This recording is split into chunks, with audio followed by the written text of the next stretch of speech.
inyong, sabi ko ba tayo? Sa inyong ano? Inyong ikalabing isang anibersaryo ng Paskendong Bulakenyo. Okay ba? Pangalaga, kaya na natin sa ulat kompleto ng inyong Governor General kay yan sa Father Allen, ang pano si Brother Allen Busco. Ripo NDG Nation President Rafael Mer Rivera.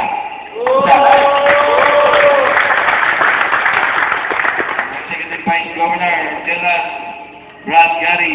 Nakario. Naka siya.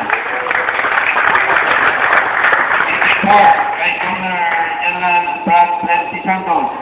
Yes, former Governor General and former General Secretary Joran Bartolome.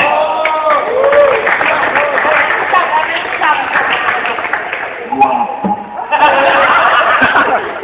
Former Governor General Balik. Yes, sir.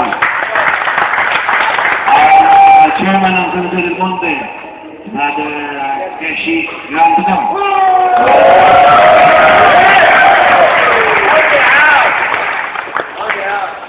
Siyempre, sa lahat ng City Municipal Council ng Malolos, Bukawi, Santa Maria, Negawai, Ginto, Baliwag, Pusto, San Jose del Monte, Pandi, Marilao.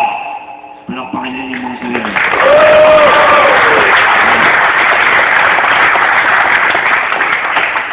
Una sa lahat, nagpapasalamat muli ako sa Tawagamapi na ginawa niyang tulong ng mga ngalayan. Okay ba? Kasama si Allen. Yan. Diba?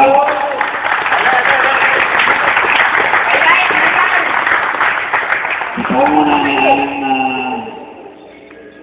ipapasalamat ako bro sa ginawa niyang suporta. Huwag sana kayong magsasawa na lagi ako nagpapasalamat sapagkat ang Tawagamapi ay isa sa mga sumuporta sa akin ng nakakaalala. Hindi ba? Siyempre,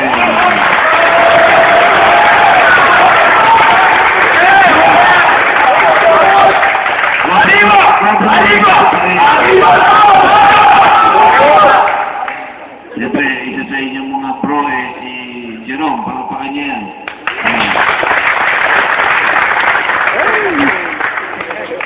Maraming salamat mga bro. At